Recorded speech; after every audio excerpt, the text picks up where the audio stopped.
nous demande de mettre à nos fenêtres. Ouais. Je trouve que ce quinquennat a été marqué par une histoire de drapeau.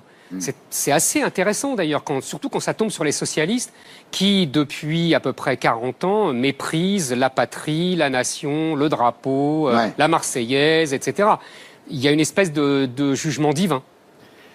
En fait, votre sujet, c'est pas tellement le quinquennat, c'est plutôt l'islam. Bah dans ce texte, bien sûr. D'ailleurs, le titre de ce texte, c'est « La France au défi de l'islam ». Je ne me cache pas derrière mon petit doigt. Alors, déjà, premier point, qui est difficile à admettre, mais c'est votre position. Pour vous, l'islam et l'islamisme, c'est la même chose.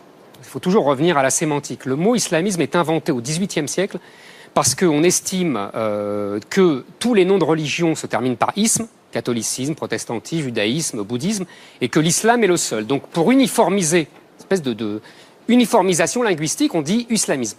Et en arabe, ça n'existe pas. On dit islam. Et d'ailleurs, quand on traduit Daesh, c'est l'État islamique. On ne dit pas l'État islamiste. Bon.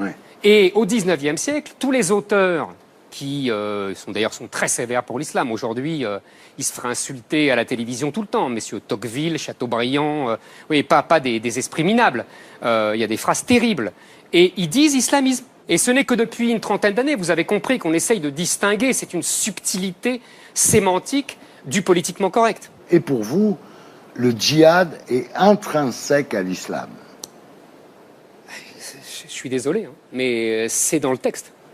Vous savez, en France, on est marqué, et c'est bien normal, puisque c'est le catholicisme qui est la religion depuis 1500 ans en France, on pense que religion égale catholicisme. Et donc, tout ce que fait le catholicisme, les prières, les pèlerinages, tout ça, pour nous, c'est toutes les religions font la même chose. Eh bien non.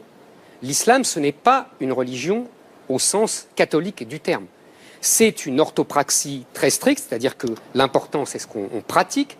Il n'y a pas de capacité d'interprétation, c'est-à-dire que depuis la révolte des Moutazalites au IXe siècle, qui essayait justement de mettre de la raison dans la foi à l'image du catholicisme et du christianisme, il y a eu une querelle et le califat, à l'époque ça existait, a interdit l'interprétation.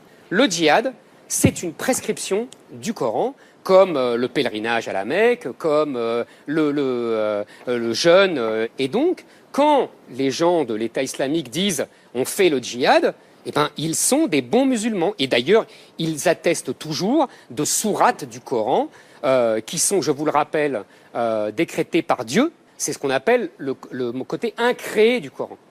Et donc ça, on ne peut pas discuter Dieu. Alors, on ne peut pas faire de l'exégèse. Si on vous l'exégèse. suit quand même, Éric Zemmour, en France, il y a 6 millions de djihadistes à ce moment-là. Il n'y a pas 6 millions de djihadistes. Il y a une différence entre le dogme et les gens.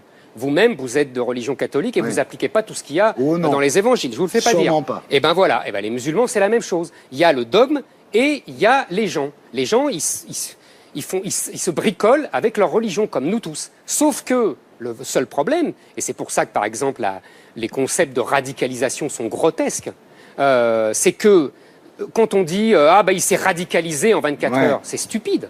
Il ne s'est pas radicalisé. Simplement, il a appliqué une consigne du Coran, alors qu'il n'appliquait pas avant. Mais c'est tout le problème, et c'est le problème que doivent affronter en face les musulmans. Alors, pour vous, en fait, c'est assez flippant. Il y a un plan orchestré par les monarchies du Golfe, par les wahhabites, qui se résume en 3 mots: invasion, colonisation, conflagration. Ce n'est pas un plan concocté par les monarchies. Non, les monarchies saoudiennes et qataries font ce que doivent faire tout musulman, c'est-à-dire financer les constructions de mosquées, convertir le plus possible, répandre l'islam dans le monde entier, puisque je vous rappelle que l'islam est une religion naturelle, c'est-à-dire qu'il y a dans le Coran un texte qui dit, en fait, tous les hommes sont musulmans. Vous, moi, nous sommes tous musulmans pour l'islam. Et ceux qui ne le sont pas encore, c'est parce qu'ils n'ont pas compris qu'ils l'étaient. Mais c'est ça l'enseignement musulman. Donc, les monarchies d'Arabie Saoudite et compagnie, elles utilisent leur argent pour islamiser le monde. Bon. Deuxièmement, elles sont le produit d'une révolution fondamentaliste à la fin du XIXe siècle, parce que, si vous voulez, le monde islamique était atterré par ses défaites, par les colonisations, ça a commencé avec la conquête de l'Égypte par Bonaparte et ça remonte à toutes les colonisations. Et les musulmans et l'islam disaient « mais pourquoi on a été vaincus ?» Et donc, il y a eu deux tendances. Il y a ceux, les modernistes, qui disaient, mais parce que on ne s'est pas modernisé, on n'a pas justement été vers les Lumières, etc. Mais c'est une infime minorité, ils ont été vaincus. Ils ont été vaincus par qui?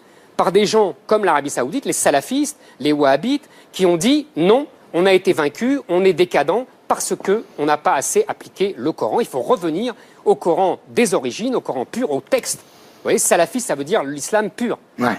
Invasion, colonisation, conflagration, c'est ce qu'on vit.